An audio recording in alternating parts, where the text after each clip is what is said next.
Sir நான் சின்ன வயசுல சங்கர் படம் பார்த்து அவரோட ஹியூஜ் ஃபேன் சார்.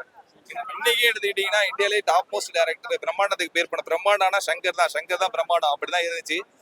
ஆனா சார் ஏன் இப்படி பண்ணாங்கன்னு தெரியல. எங்களோட கம்பேக் கொடுப்பாங்கன்னா இந்தியன் 2க்கு அப்புறம் இந்த படத்தை வந்து நம்பி வந்தோம். ஆனா கம்பேக் கொடுக்கல சார். நெக்ஸ்ட் படமாச்சு கம்பல்சரி கம்பேக் கொடுங்க சார். ஓவரால் கதை ரொம்ப நீங்க ஐ எம் இர்பிரிடிக்டபிள் சொல்லிட்டே இருப்பாரு. அப்பெல்லாம் கிடையாது. கதையை நீங்க ப்ரிடிக்ட் பண்ணி சொல்லிட்டே போயிட்டே இருக்கலாம். அப்படியே அந்த மாதிரி தான் இருந்துச்சு ஸ்டோரி எல்லாமே. ஃபர்ஸ்ட் ஹாஃப்ல ஒரு ட்விஸ்ட் வரும் அந்த இன்டர்வல் சீன், அது ஒன்று ஓகே.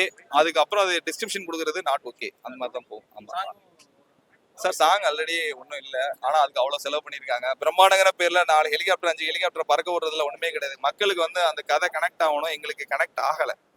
ஒரு சென்டிமெண்ட் சீன் வந்தால் நாங்கள் ஃபீல் பண்ணணும். ஒரு ஃபைட் சீன் வந்தால் நாங்கள் உள்ளே போய் அது உள்ளே இருந்து நாங்கள் அடிக்கிற மாதிரி இருக்கணும். அப்படி இருக்கணும். ஒவ்வொரு சீனும் நம்ம கனெக்ட் ஆகணும். அப்படி கனெக்ட் ஆகிற மாதிரி சீன்ஸ் எதுவுமே இல்லை இந்த படத்துல. அவர் விஷயத்த அவர் பண்ணிட்டாரு.